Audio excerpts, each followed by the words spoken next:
We are live. So, with your permission, shall I begin?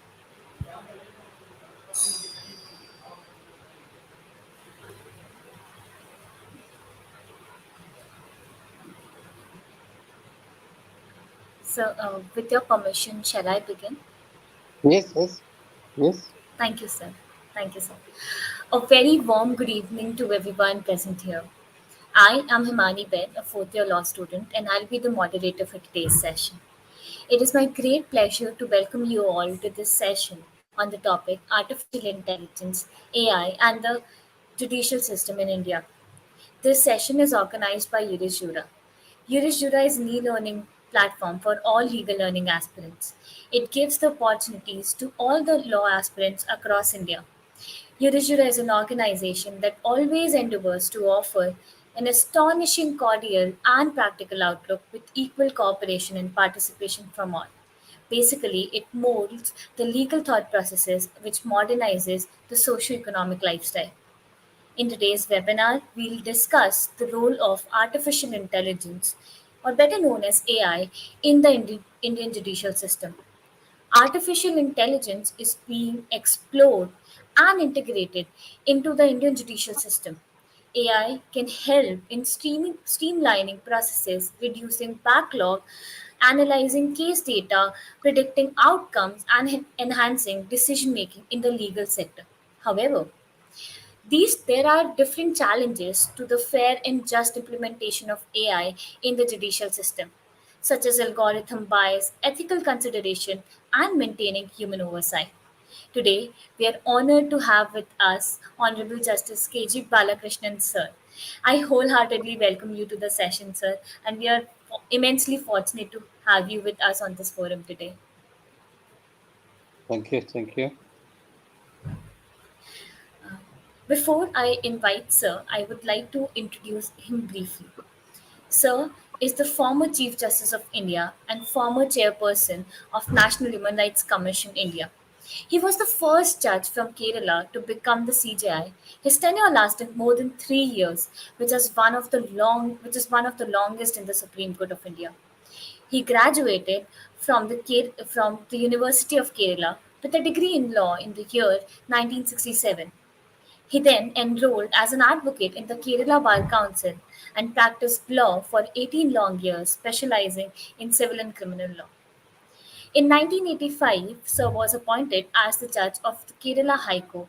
He served in that capacity for 12 years before being appointed as the Chief Justice of the Gujarat High Court in the year 1997. In the year 1999, he was appointed as the Chief Justice of Madras High Court. Thereafter, Sir was appointed as the judge of the Supreme Court of India in the year 2000. He served in that capacity for 7 years before being appointed the Chief Justice of India on 14th January 2007. After his retirement in 2010, he served as the chairman of the National Human Rights Commission.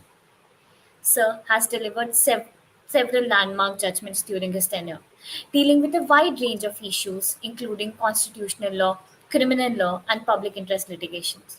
One of his most notable judgments was the one which made midday meal program in schools a statutory requirement. This judgment has benefited millions of poor children who would otherwise have to discontinue their studies due to poverty. In another judgment, he asked the Election Commission to deregister the political parties that impose hartals or strikes in public, causing suffering and loss to many. He has also been a strong advocate for the rights of women, human rights, and social justice. He has stressed on the need for a holistic approach to the upliftment of women in diverse fields such as politics, education, and the economy. He also played a key role in introduction of several important judicial reforms. It is my honor to again welcome you to the session, sir, and we are eagerly waiting to hear from you on this topic. Before we move towards the session, I would like to highlight the timeline of today's session. Firstly, Sir will be enlightening us with his invaluable insights on today's topic, which is AI and Indian judicial system. And thereafter, at the end of the session, there would be a 10-minute question and answer session. So I would request all the participants to please put their questions in the chat box. With this, I request Sir to please commence the session. Please, sir. Thank you very much for inviting me to this seminar, this discussion. I thought that there is a full-fledged discussion on the subject, but and you were asked me to give what is the possibility of digital use in judicial process. But to frankly speaking, I am not a digital expert, except using the mobile phone iPad in recent times for the arbitration. But I am not an expert in the field. But there is a wide range of scope for using the technology, the digital technology in the judicial system, because the judicial system consists of a group of large group of people. The judges are there, the prosecutors are there, the police is there, investigating agencies, then all type of plaintiff, defendant, and accused, then witnesses. This whole judicial process consists of wide range of people. How to Mm. How to conjoin them, how to take these their work, and that is how the digital form is used. And now it is widely used in all over the world, in all developed countries, and India is also not far behind. India is also is top in the field using technology, digital technology for the judicial purpose. In various ways, it could be used. Even now, it is being used. The, it could be with email and other process without person going there. Can file it. If all the case can be filed, and there are even paperless courts could be envisaged. The in Singapore is the first court in the neighboring countries. There was a complete paperless court. But we have not reached that stage. But Singapore is a small place. India is a large country where 1,000 crores of cases are there. Large number of people are involved. It is not very easy to resort to technology because a large section of these people, litigant, public, and other persons connected with the judicial system are poor. They don't have the wherewithal or the expertise to resort to the new modern technology. Because if we completely modernize a large sections will be very they will be excluded from the process. That shall not happen. Those who are involved in the system should make use of the technology, and they should also afford opportunity to others to help them to come to that stage. In India, the first case, the Bombay blast case, there were a large number of to my knowledge, it happened in 2009. The Bombay blast case, there are a large number of accused, large number of witnesses, the very heavy load of books and evidence, and that was argued by the lawyers on either side, exclusively using the computer system. The judges and the lawyers are provided with they were using the computer, and it is a very it lasted for several days. Um, they were told to produce and exchange the papers, exchange these all their evidence and everything by and exclusively using the computer, not referring to the records. They argued the case and finished. And some of them were, some of them were acquitted, some of them were convicted in that case. That is the first case in the Supreme Court with using the technology, digital technology, we use in the Supreme Court of India.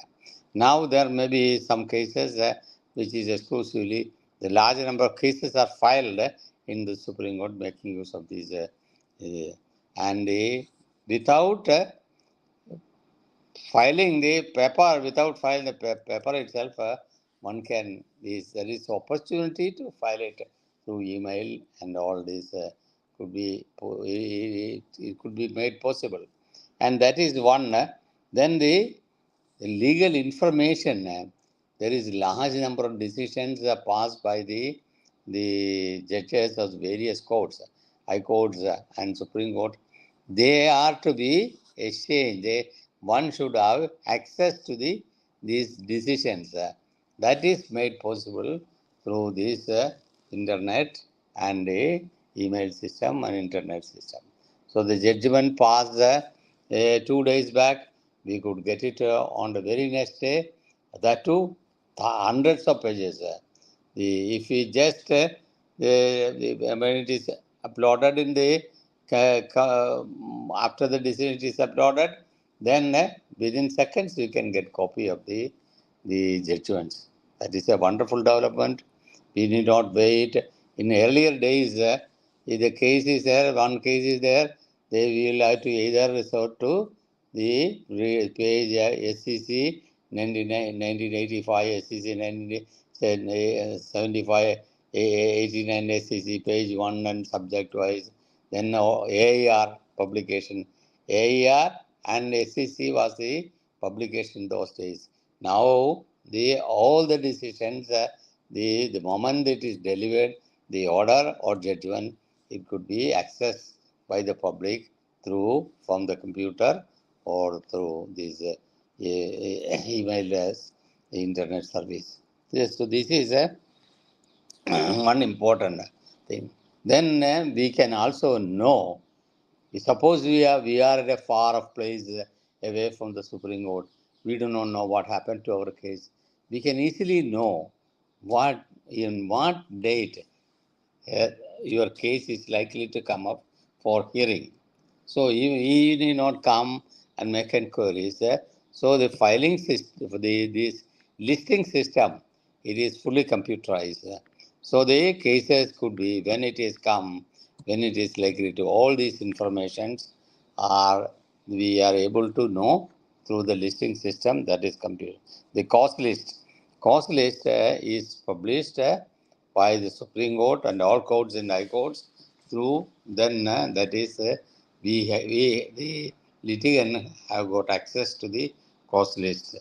The and decisions decision as earlier said, the decisions of the various courts, and not only Indian courts, the Indian High Courts and Supreme Court, international courts decisions are also we are available on internet. So we access go through Google or other technological innovations. If we use it, we use the technology, we will get the judgment.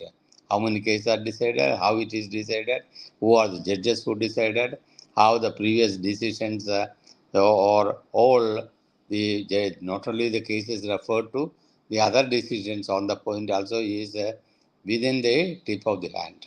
So this is something very, very important in the matter of judicial. It is a spreading of knowledge that is important. So the legal information, access to legal information, the spread of legal information, the filing of the case, then the listing of the case, decisions are various decisions are we know about the various decisions. It is all these are easily available to the litigant, to the advocates, and persons who are interested in this matter. They are all available to the people. That is something unique, and it is all over the world. It is available. So that is why even if the House of Lords decisions, so or earlier we had to wait for the all-England report to see what is the decision regarding the child marriage, what is the decision taken regarding divorce, what is the view taken by all these. We have to wait for the all-England publication of the all-England report. But now it is available through web, and we can know, read, understand, and whether it is applicable, whether we can to expand our knowledge, judicial knowledge, legal knowledge, these are very, very important.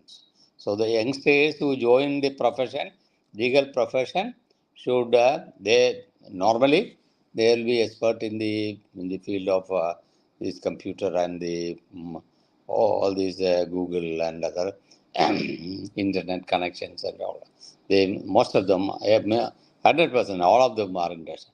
They are aware of this technology, use of this technology, because for the last 2 years, because of the our spread of illness, we are not able to use the normal technology, and the students are also where the teachers were teaching them, and they were all students are using mobile. Now they, even at the age of 3 or 2 or 3 age onwards, people are using mobile, and the mobile, once the mobile is used, they are close to that system.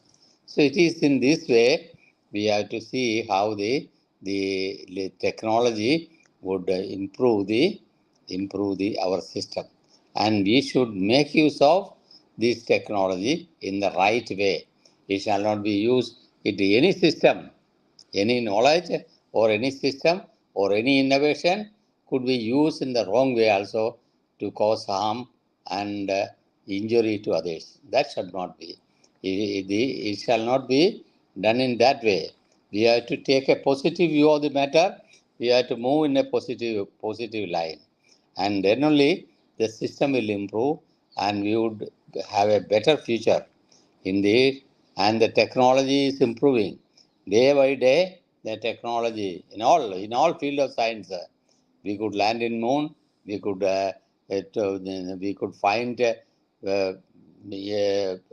permanent cure for the very, very serious illness in the near future. In the medical field, so many innovations are being then done. So science is improving. So only thing that earlier scientific innovations held, they found a new medicine in California. It will take at least 4 years to reach India to make use of that medicine in India.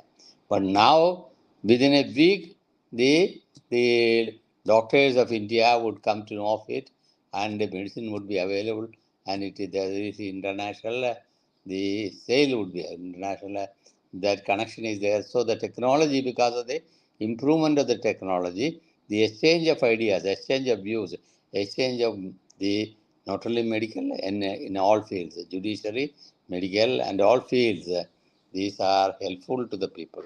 That is how we have to, and the children who are the probably in the next within a couple of years, the people would use this technology more and more effectively. Now it is we the courts are not the traditional way is not fully given up.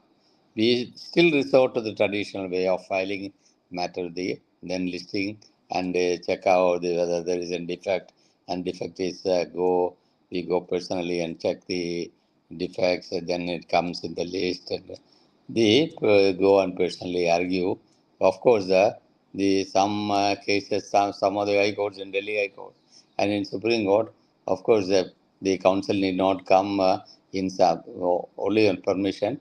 They need not come. They can argue in the physically. They are not bound to be present. There are lawyers arguing from London or Mumbai, or that is being done. That is also really helpful to the people. So the various ways, and you are able to use the technology in the judicial way, and that would help to reduce the large number of cases which are pending in the court. So it should be a quick process. So we need not, the lawyers need not wait for the decision on the point. They would be available within seconds. That is also reduce the time, and that would be helpful to the litigant public, And these are the various aspects. There are, if we can think of the making use of it is an innovative thing. We can use this technology in in the best way of your imagination. That would be helpful, and people will cooperate with your. So I advise the young generation to use it in the right sense, make use of it, and save time, save money, and improve your intelligence. That is very very important, because the legal profession is better to intelligence. One has to read a lot, understand a lot, by the remember a lot. Once you studied it, you shall not forget it. Once you study it thoroughly. Not hazy knowledge of law will not be of any help in future. If you study a point, study thoroughly at the end. Then you will never forget. It could be it would be useful for many after many years. Also, it would be useful. You will never forget, and we do not know in what way it is useful. You may be appearing for an interview, you may be appearing for a test, you may be appearing in a very important case. Then what you learned about 5 years back would be of help to. And this computer and the iPad, the mobile, all these are helpful instruments to improve your talent, improve your knowledge, improve your efficiency, and that these things will contribute to the overall improvement of the judiciary. That is what we want, because we cannot afford to have the long pendency or the dependency of the case for a long period. People lose faith in this system. If it is not, if he is not given a remedy, if he is given a result within a reasonable time, he will, he would say that I foolishly went to court, and I had to wait for years to that I could have done, or I could have settled it, or even for some other matter, some other way. So the system should survive with efficiently survive only when we make use of it. That should be our all should proceed in that way, and then only we will be able to do the best to this country. Thank you. Thank you very much for inviting me to this function. So, if you have got any reasonable questions, you can ask. But I don't claim an expert in the field. So, if other the thing you can share your thoughts. Yes, sir. Thank you. Firstly, thank you so much for sharing your insights with us today. So I'm sure that all the viewers and me in person, I have like I love I am so I feel so privileged to got your to know your insights. So I particularly have one question. We know with the development of AI, there is one question which is everywhere, and the question is, how would AI impact law as a profession? So I would love to know your insights on this. How? Yeah? How? How would law impact lawyers profession? So there is this notion going on that maybe AI will take away the jobs which are present in the legal sector.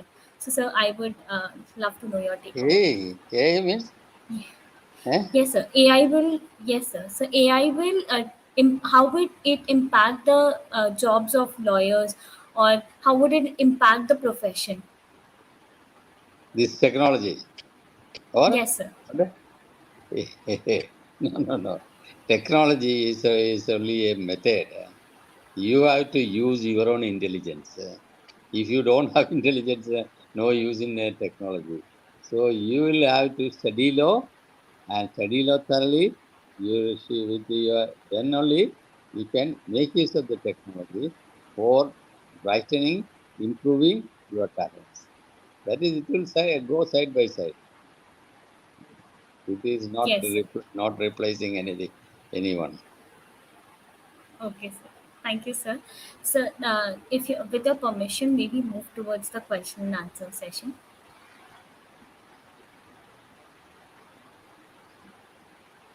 We do have some questions, so if with your permission, can we take up some questions? Yes, Thank you so much, sir. So we have one question, which is how can the aspects of AI help in handling crimes in India? it is difficult to say that to control the crime, it is use the technology. But detect the crime and finding out the real culprit, real accused, this technology is of so much importance. Now, in most of the cases, accused commit something and he tries to escape from one place to another. But now with the technology, it is easy to know if he uses the mobile. He need not even use the mobile. If it's mobile, it is quite possible to know under the cover of which tower his mobile is there. So his location is immediately detected in his presence. So that is one improve the, but to reduce the crime, I don't think that it is a crime is a innovation by the human brain. And it cannot be controlled. Human brain cannot be controlled by using technology. But, for detecting crime, it is of immense use. Thank you so much for answering the question, sir. We have another question, which is, sir, do you think that the advent of artificial intelligence is very limited when it comes to the accuracy of information? Accuracy as regards these legal information, decisions, the earlier decisions, all accuracy is 100% sure. There is no mistake. If it is printed matter, there may be mistake, but in mail also accuracy is there. We don't sacrifice this accuracy, or we don't blame that it is not accurate. The information is wrong. We don't. It is better than the ordinary uh, information passage of information. Accuracy is there. I feel it is better than the normal. Thank you so much for answering the question, sir. We have another question, which is, sir, how do you foresee the future of artificial intelligence involvement in shaping the Indian judicial landscape? It is a large question. We do not know. We can't predict how the artificial intelligence to be used to control the help improve the judiciary. It may be in manifold. Now you see the if you dictate, we say the computer itself type it out. We do not use the manual keyboard. So that is that if suppose such a fine instrument is available, judges can very well dictate from the bench, and the moment it comes out, so we can reduce the time, reduce the pendency, and the it is sometimes it is difficult and lengthy judgment. It is difficult to use the technology. But most of the matters could be, it could be improved many ways, but we cannot forecast or in what way it would improve. It will certainly.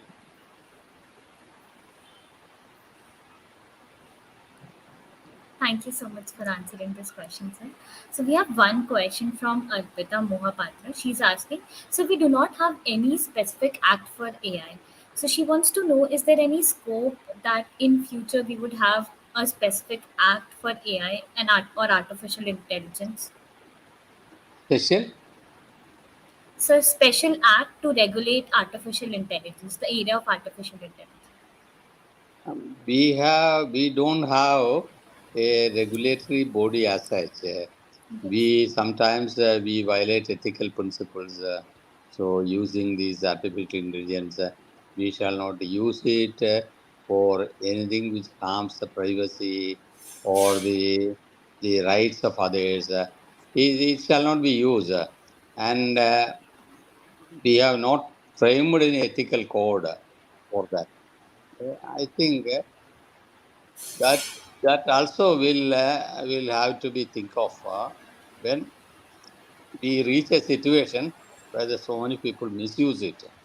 The the photographic technology, the computer system, it is misused to tarnish the image of somebody or tarnish the privacy of somebody or try to defame somebody or to steal some information, hacking and all.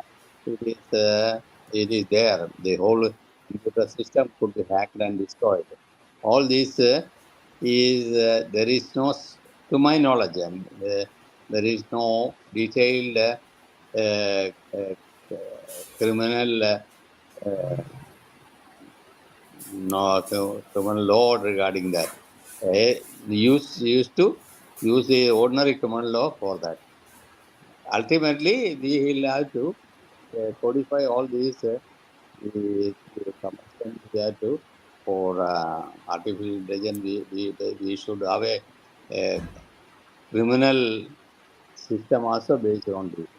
That will be required. For the time being, it is not like that. But at a later stage, we have to think of it. Right, sir. Thank you so much for answering this question, sir. So we have another question, which is, will in any way AI or artificial intelligence substitute a judge's foresight, or it can help in any way assisting in the process of delivering justice? Artificial intelligence could be used to enhance the knowledge and get the various other decisions which are relevant decisions from other jurisprudence and all. But thinking process has to be done by the judge himself. So I don't think Yes. that in any way the artificial intelligence could be used as a substitute for human intelligence to decide the issue. It cannot be used as a jury for the decision making process. So I don't think it is possible that it be. Uh, I have not yet come across such a uh, to help the thinking process of human brain. I have not come across any such artificial intelligence. Okay. Thank you so much for answering the question, sir. Uh, Sir, there is another question. Manas Mishra is asking, sir, to what extent the use of AI will reduce the pendency of cases in judiciary? We cannot give a figure how much cases, but it will generally improve the quality of the system. The improve the So when the system itself improve, naturally the cases the number will be reduced. That is one thing which is you cannot give a statistical answer to this question. But if the system improves, that means it is speedier and it is more and more easier for the people to have access to, and they get justice at within a reasonable time. That is certainly be of much help. We can't say the time limit. It will certainly. I am of the view that if artificial intelligence is used in the right sense, the system will improve. That would be of help to the litigant public. Thank you so much for answering this question, sir. So there is one more question by Dharani. It is that, sir, is there any chance by AI that it could affect our fundamental rights in future?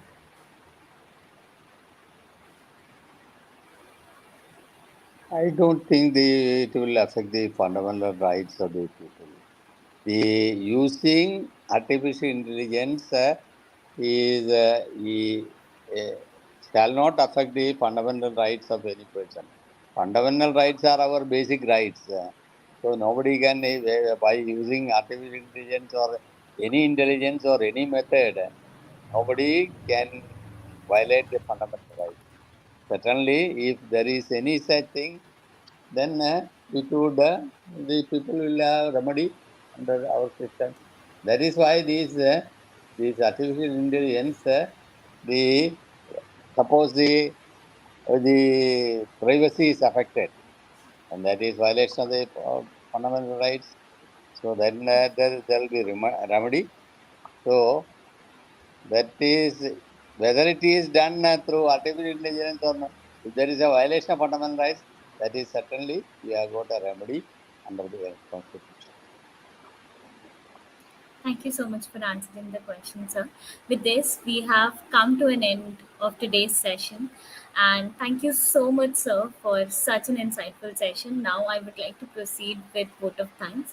On the behalf of Team URIS Jura, I would like to take this opportunity to thank our esteemed speaker for sharing knowledge and enlightening each of us through his words of wisdom. It was a great pleasure to listen from you, sir, on this topic, and we are deeply thankful to you for taking your time out and imparting today's session. Also, our team looks forward to have more such sessions with you. Thank you so much, sir. Thank Further, you. I would Thank also like to thank all the team members of Jura, without whom this session wouldn't be a successful one. I hope that today's session was fruitful for all the participants. Thank you for joining in. Thank you so much, sir. you. We Okay, are really okay. fortunate to have. Come with more and Thank you, more sir.